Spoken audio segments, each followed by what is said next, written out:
Hey babes, hello, hello, hello. So yesterday I watched a piece of this and Spirit gave me a message for her. Um I'm going to go back so you could hear her name. I can't remember it off the top of my head. That's why I'm going to go back. Um, so Madeline, can you start by telling me your first and last name, please? Madeline Eskins. Can you? Madeline Eskins. All right, Madeline, I have Spirit message from you that they gave me in my ear.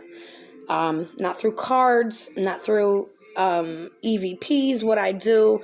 They told me a message for you. So I want you guys that are listening to hear a little bit of what she went through, and then I'll tell you exactly what Spirit said to me. And push forward, and then other people would push back and forward and back. As the timer got closer to zero, it got really, really bad. I couldn't even turn my head to tell my boyfriend anything. I mean, we were packed in there, so I had people shoving me from behind, shoving me from the front, on both sides. It's getting really hard to breathe.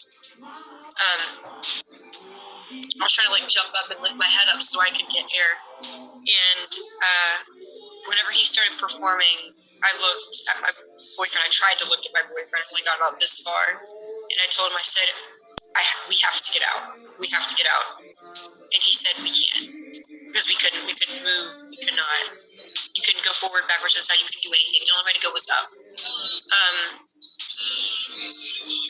I remember I was about to tell my boyfriend to tell my son that I loved him, because as it went on, it got to the point where I was like, I'm going to die. I really, truly thought that I was going to get crushed to the point where my trachea was going to get crushed, my chest. I thought I was going to die. So I fainted. I think it was, I don't even remember what song was playing. I don't remember anything. I just know that he had just started. And I fainted.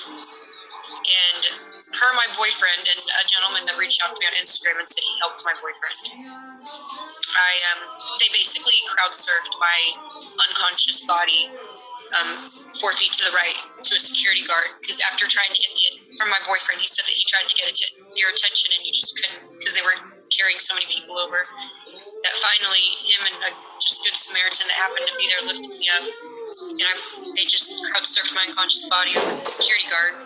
I came to for a little bit, and I was sitting, and the fence was behind me, the crowd, and I was in that little walkway area, and I looked up, and I passed out again. And then when I woke up again, I was in a different part. I was in the VIP area, and I woke up with a bottle of water in my lap. Essentially what had happened was the security guard dropped me off, sat down, and then went and ran back to get more people in and out. So once I sat there for a minute, I drank my water, looked around, there were people being carried back and forth. And then I stood up and I was about to go, look for my boyfriend. I had no phone service. I tried to call him. I couldn't call him. I look and they're carrying this guy out. That's peculiar that there was no cell phone service there, and they're in an outside opened area. And they're about to set him down, and I noticed he looked really bad. His eyes were rolled in the back of his head. He was completely limp. He did not look good.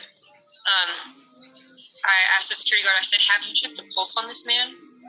He said, I don't know how to do that. He's like, please help. So I checked the pulse. I did not feel a pulse. His eyes were rolled in the back of his head. His pupils weren't reacting. I shined my flashlight in there.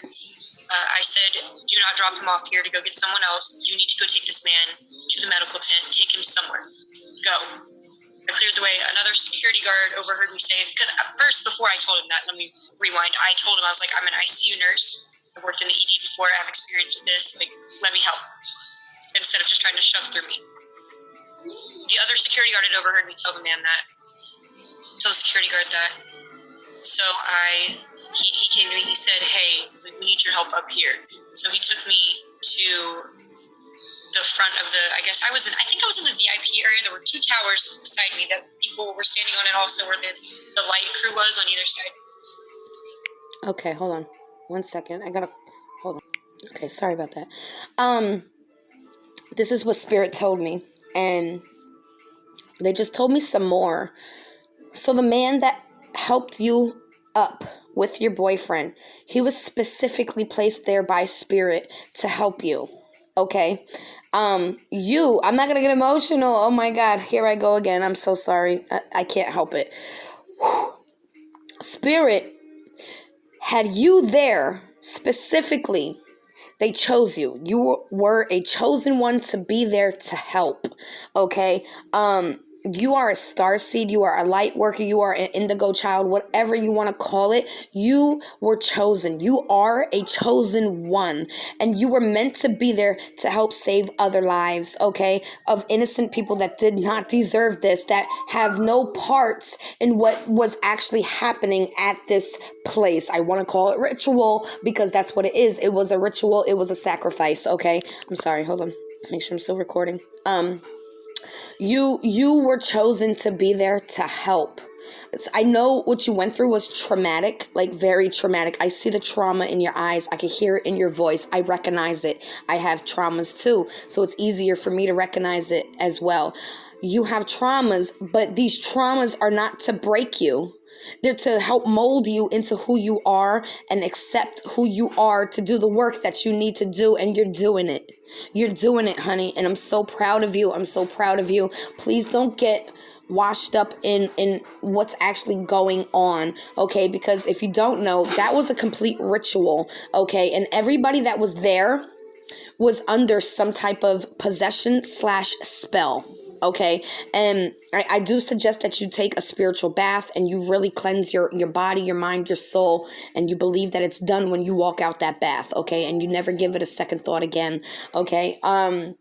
But Spirit was letting me know that you were chosen to be there to help save lives. You were not there to enjoy a concert. You were not there to enjoy this ritual. You were there to specifically save these lives of these people. You were not going to die. You had to get to you had to, I'm so sorry. Oh my God.